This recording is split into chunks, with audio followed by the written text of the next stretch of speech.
Bienvenidos. En este vídeo vamos a ver cómo funciona OpenSSL, un programa que es muy utilizado principalmente para la generación de certificados SSL, pero que también se utiliza en otros ámbitos, como por ejemplo para cifrar contenido, como vamos a ver en la práctica que vamos a desarrollar a continuación y en la que vamos a utilizar concretamente criptografía simétrica. Empezamos de inmediato.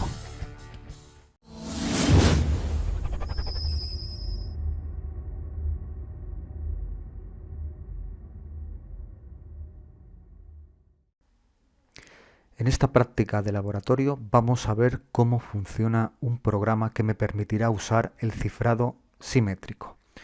En este caso, OpenSSL es un programa que se utiliza muchísimo, principalmente para generar certificados SSL, aunque se utiliza en otros ámbitos. Pero para la práctica que vamos a desarrollar ahora, vamos a utilizarlo para cifrar contenidos, como por ejemplo un archivo de texto. OpenSSL es un programa que se puede descargar para ejecutarlo en Windows.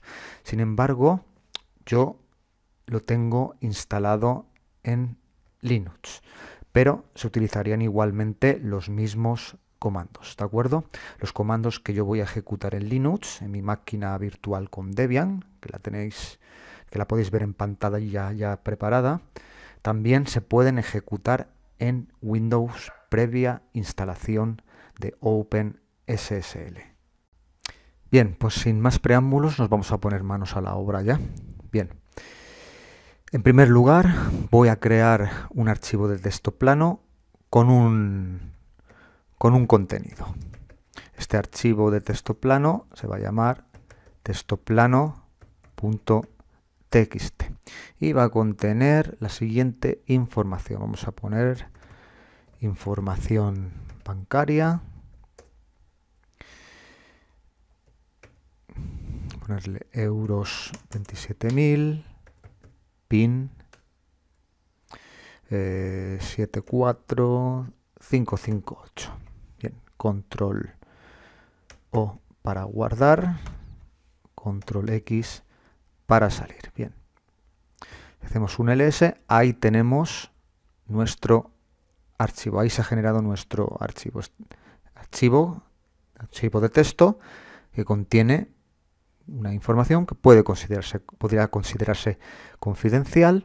Si queremos ver el contenido con el comando cat, podemos ver qué contiene. Ahí está. ¿De acuerdo? Bien.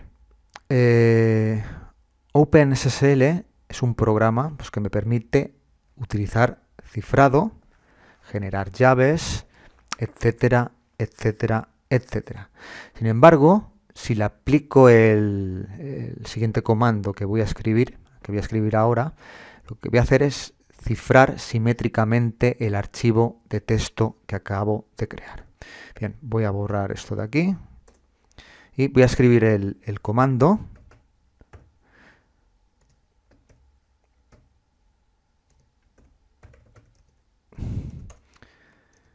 Bien, yo ahora voy a explicar uno por uno cada uno de los parámetros de este comando y se va a entender perfectamente lo que se ejecuta.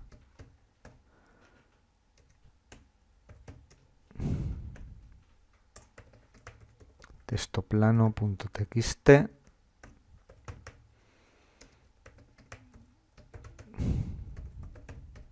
Bien.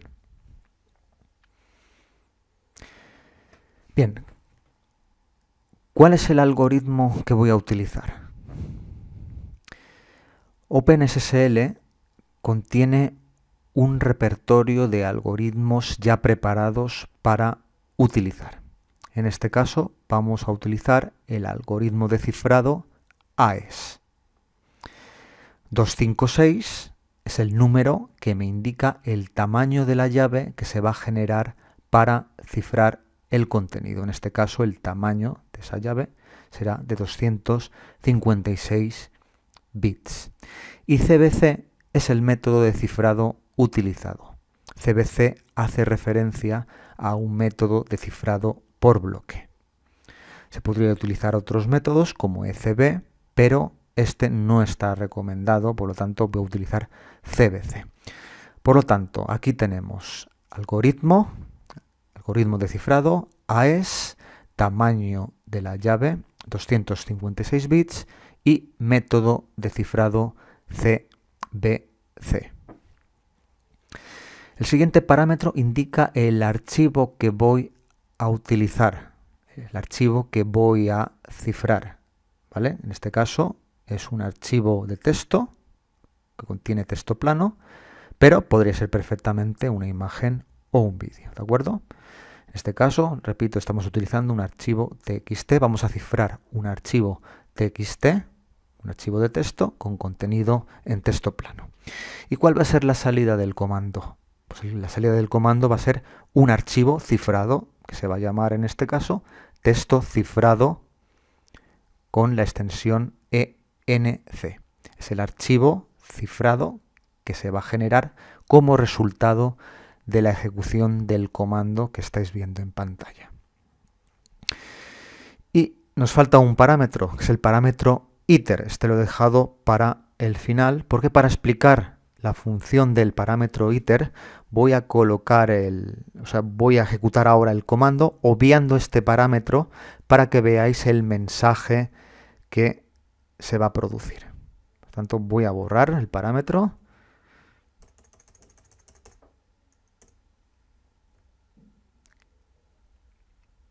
y voy a ejecutar el comando.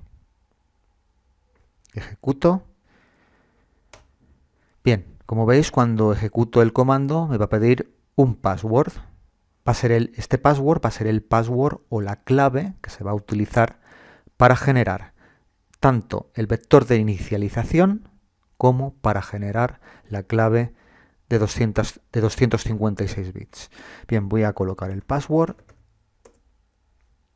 Me pide confirmación. Bien, listo. Si hago un ls, fijaros, ahí tenemos el archivo cifrado.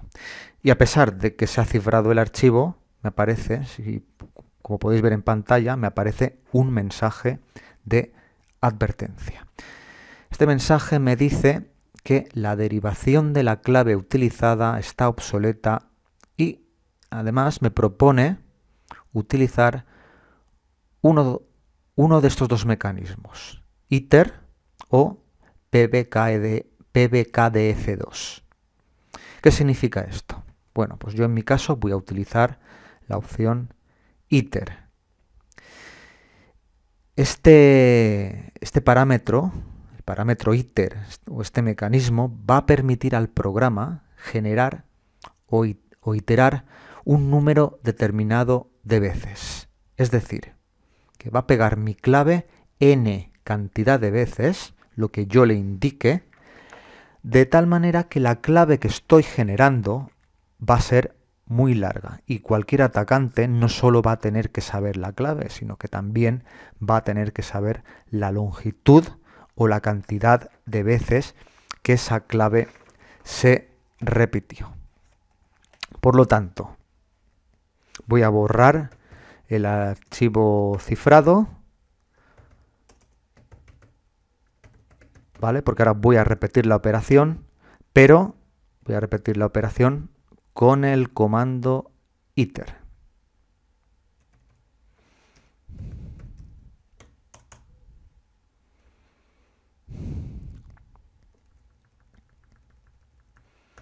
Bien, ¿qué va a hacer el parámetro iter? Iter 300 lo que va a hacer es concatenar el password que le voy a introducir 300 veces, de tal manera que el atacante no solo tendrá que saber mi password, sino que también tendrá que saber cuántas veces apliqué esa concatenación.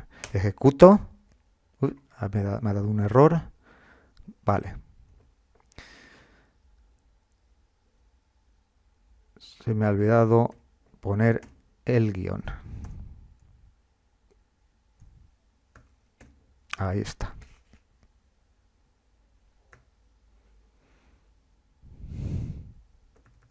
Ahora sí, me pide el password,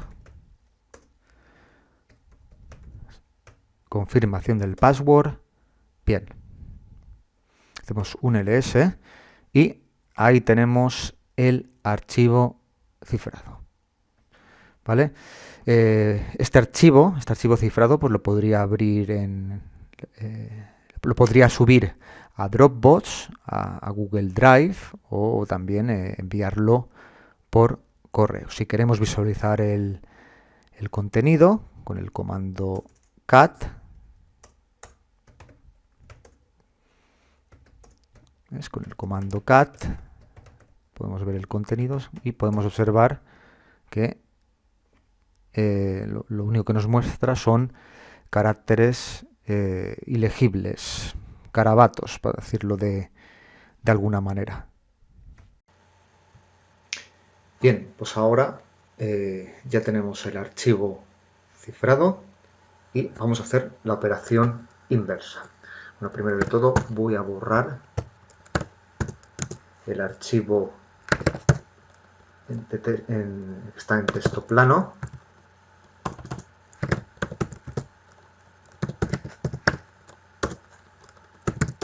¿Vale? Solo tenemos el archivo cifrado. Bien, vamos a borrar lo que tenemos en pantalla y vamos ahora a introducir el comando que va a descifrar el contenido de ese archivo generado anteriormente. Bien, el comando sería el siguiente.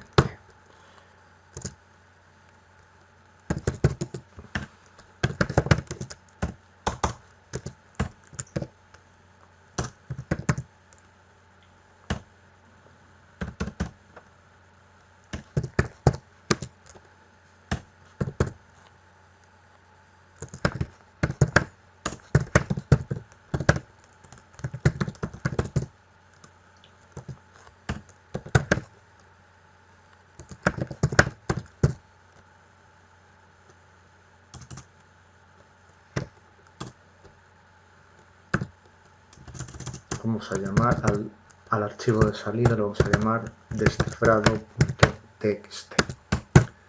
Bien, pues ahora para poder descifrar el contenido tengo que saber pues, la cantidad de veces que apliqué la concatenación del password. También tengo que saber qué algoritmo de cifrado he empleado, el tamaño de la llave y el método de cifrado que apliqué.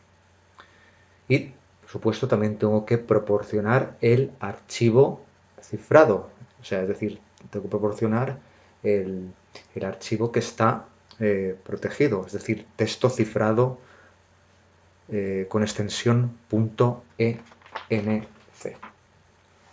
Y como salida del comando, la salida del comando va a ser un archivo en texto plano, ¿de acuerdo?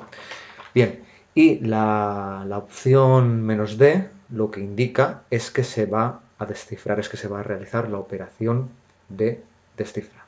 Bien, pues vamos a ejecutar este comando. Introducimos el password. Bien, si no aparece ningún tipo de advertencia, es que lo hemos descifrado correctamente. Hacemos un ls y ahí tenemos el archivo descifrado.txt que se ha generado como resultado de la ejecución del comando. Bien, hacemos con un cat para ver el contenido y ahí tenemos el texto descifrado. Aquí tenemos la información. Si yo tengo que enviarte este archivo cifrado, por ejemplo, como archivo adjunto en un correo electrónico, tendría que indicarte cómo realicé el cifrado. Es decir, tendría que enviarte el algoritmo que utilicé, el tamaño de la llave y el método de cifrado. Y también tendría que indicarte de alguna manera el password que utilicé y, por supuesto, la cantidad de veces que apliqué la concatenación de ese password, que es el password con el que se genera la clave de 256 bits y el vector de inicialización, como hemos comentado. Te lo tendría que pasar por mensaje de texto o por otra vía distinta al medio por el que te estoy enviando el archivo cifrado. Pero esta no sería una forma segura de hacerlo. Pero siempre que sacas esa información de tu entorno y de tu contenido, por lo menos a nivel corporativo, ya no se considera seguro. Quizás a nivel personal sí. Por lo tanto, lo que se trata de demostrar en esta práctica de laboratorio es que con diferentes programas, porque OpenSSL no es el único, se puede cifrar y descifrar. En este caso, yo utilizaría este programa solo para mi uso personal, para tener cifrada mi información preciada en cualquier servicio en la nube, por ejemplo. Y no importa que exista una brecha de seguridad en Google Drive, Dropbox o OneDrive, porque esa información está cifrada. No le va a servir a nadie, se van a llevar basura, siempre y cuando yo sea la única persona que conozca la clave o el password y que sea una clave lo suficientemente robusta, ¿de acuerdo? Que sea una clave que no se pueda romper vía fuerza bruta.